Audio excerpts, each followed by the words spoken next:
Assalamualaikum warahmatullahi wabarakatuh. Semangat pagi anak-anak hebat. Seram Ibu Tenri. Kalau sudah hadir berarti saatnya kita belajar berbahasa Indonesia ya. Bismillahirrahmanirrahim. Ya, kita mulai dengan bacaan basmalah. Semoga pembelajaran kita kali ini bisa berjalan dengan baik, ya, lancar, bermanfaat dan tentunya mendapatkan keberkahan dari Allah Subhanahu wa taala. Kalau Bu Tenri sudah ada di sini nih, jangan lupa ya subscribe-nya ya, diklik kemudian silahkan ikuti media sosialnya Bu Tenri yang lain sehingga kita bisa terus belajar berbahasa Indonesia. Bu Tenri, kali ini kita mau belajar tentang apa? Nah, sudah tidak sabar. Ini dia materi kita kali ini, tentang struktur batin dan struktur fisik dalam teks puisi. Bagi yang sudah sering membaca puisi, menulis puisi, atau kalian sudah mulai mengevaluasi puisinya orang, nih kita belajar tentang unsur pembangun puisinya terlebih dahulu ya. Ini dia, kita mulai dengan capaian pembelajarannya terlebih dahulu ya anak-anak hebat. Ini dia. Menyimak ya, peserta didik mampu mengevaluasi dan mengkreasi informasi berupa gagasan, pikiran, perasaan, pandangan, arahan, atau pesan yang akurat dari menyimak berbagai tipe teks, non-fiksi dan fiksi dalam bentuk monolog, dialog, dan gelar wicara. Tujuan pembelajarannya adalah memahami diksi dalam teks puisi yang dibacakan dengan kritis dan reflektif.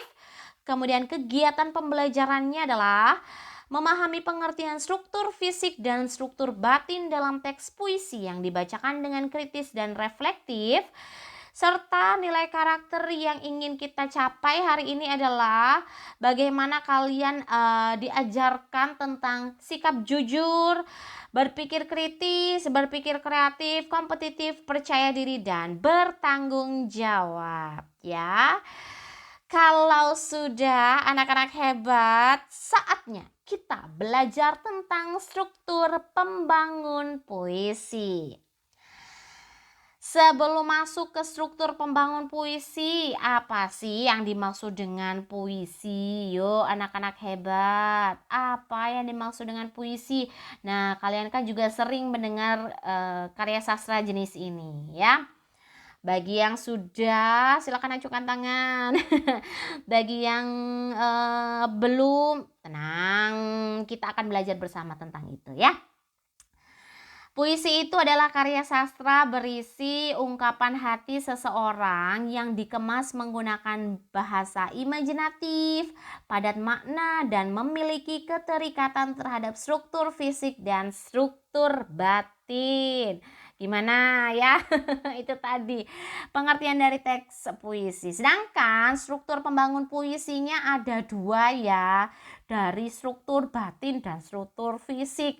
Kalau batin itu secara tersirat anak-anak hebat, bukan hanya berhenti kamu bisa melihat saja, tapi kalian juga harus memahami kira-kira dalamnya itu apa. Itu namanya struktur batin. Tapi kalau struktur fisik kalian hanya bisa terlihat secara tersurat saja gitu ya.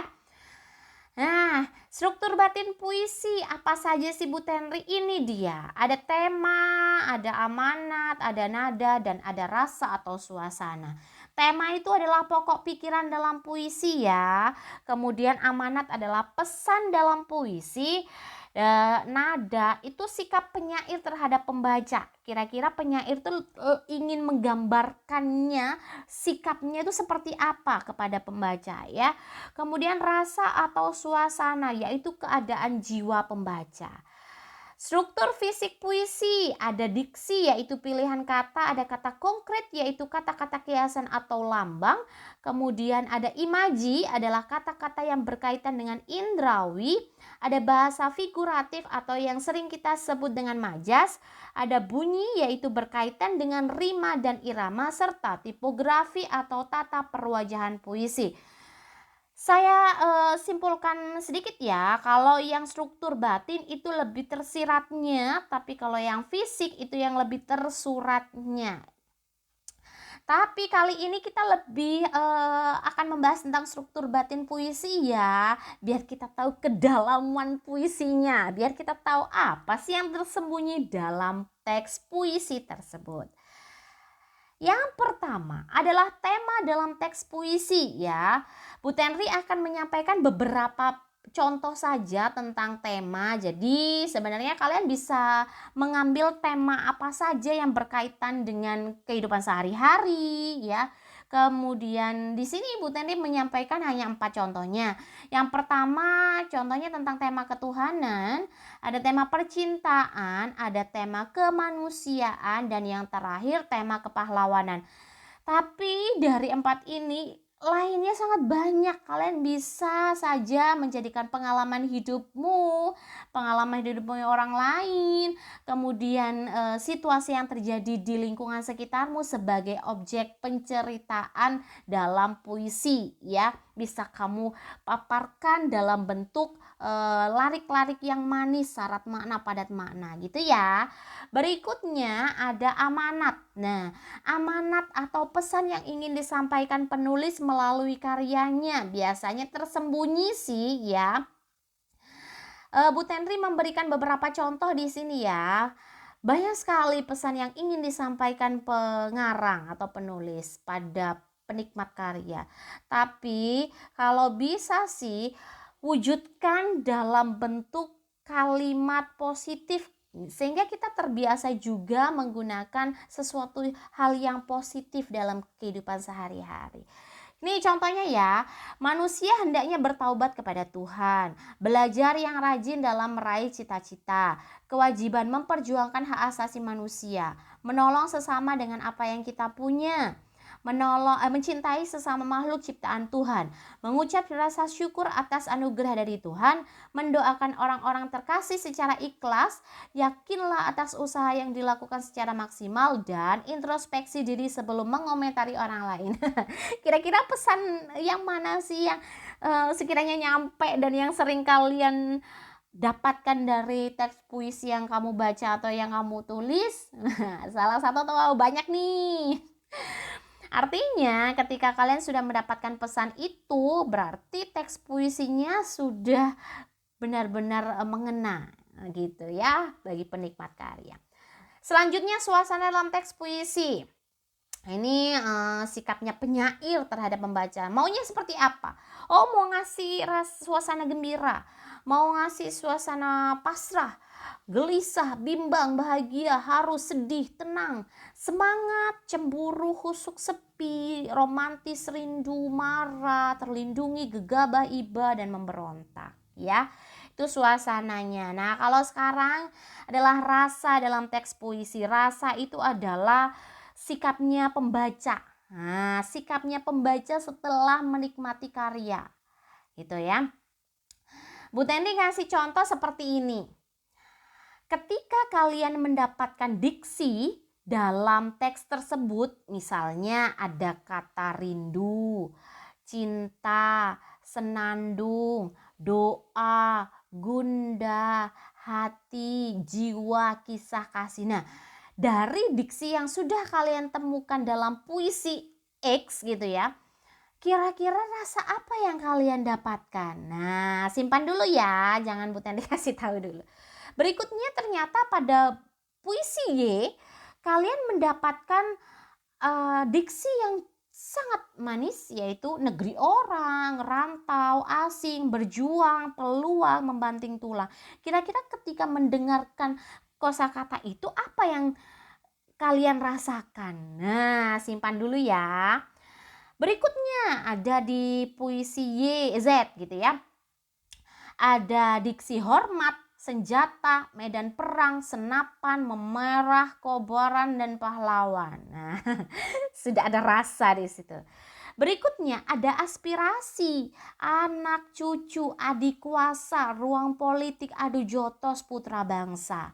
Ketika kalian mendengarkan diksi pada larik demi larik itu, kira-kira rasa apa sih yang kalian dapatkan? Nah, itu yang Bu Tendi maksud. Setelah kalian fokus pada larik demi larik, sekarang fokus juga pada apa yang Bu Tendi sampaikan di sini.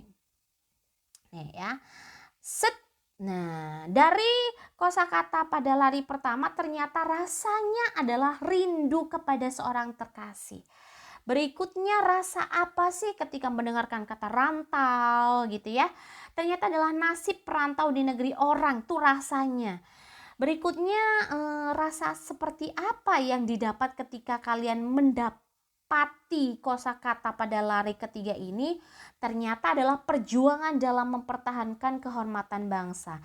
Nah, apa juga yang kalian dapatkan? Rasa apa yang kalian dapatkan ketika mendapati kosakata ini? Ternyata adalah mengutarakan aspirasi untuk kepentingan masyarakat. Rasa-rasa itu ternyata sudah mulai mengakar dalam diri penikmat karya.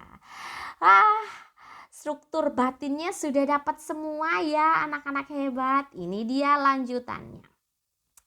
Sudah belajar sekilas tentang struktur fisik dan struktur batin, tapi lebih didominasi oleh struktur batin. Maka sekarang evaluasi pembelajarannya ya. Nih Bu Tenri punya sepenggal puisi yang nanti kalian akan langsung ditodong untuk jawab ya. Judulnya adalah Kapur. Yang hitam menjadi dasar, yang putih mulai memudar. Apa yang telah terpatri dalam hati mulai mengakar, apa yang terlihat maupun yang terdengar. Pahlawan tanpa tanda jasa itu hanya bertugas menggoyangkan kapur, menggambarkan yang benar atau yang kabur. Aku memang tak mengerti kala itu. Sampai saatnya kupahami panasnya siksa kubur. Wah, puisinya siapa sih Bu Tenri? Itu puisinya Bu Tenri. Tema penggalan puisi tersebut adalah A. Kepedulian, B. Kepatuhan, C. Pendidikan, D. Penyemangat, dan E. Pertukaran pikiran. Kalau kalian mau menjawab, jangan sampai hanya asal jawab ya. Kalian harus mendapati bukti pada teks sehingga ternyata bener loh jawabanku, ternyata buktinya ada ya. Oke, jawabannya apa ya anak-anak hebat? Ini dia jawabannya adalah C. Pendidikan yang sebelah mana sih Bu Tenri? Nah, dari bait yang kedua, di situ lebih ditekankan bahwa adanya seorang guru yang bertugas mengajar. Tapi ternyata di akhir baru dirasa oleh siswa bahwa tugas guru tadi itu bukan hanya sekedar mengajar, tapi ada unsur pendidikannya. Karena dia tahu bahwa apa yang disampaikan guru tadi itu ternyata itu adalah sebuah bekal untuk nantinya ketika sudah berada di siksa kubur. Nah gitu ya, makanya anak-anak hebat kalau hanya kamu datang ke sekolah hanya raganya saja, jiwanya nggak ada tuh sayang sekali. Karena di pendidikan itu dari awalnya yang tidak tahu harusnya itu berbuah manis dengan adanya proses pengetahuan. Oke, bagi yang sudah benar jawabannya, selamat ya, kamu benar. Evaluasi pembelajaran selesai, berarti saatnya memastikan bahwa kalian telah memahami pengertian dan bagian-bagian dalam struktur batin dan struktur fisik pada puisi. Wah, terima kasih.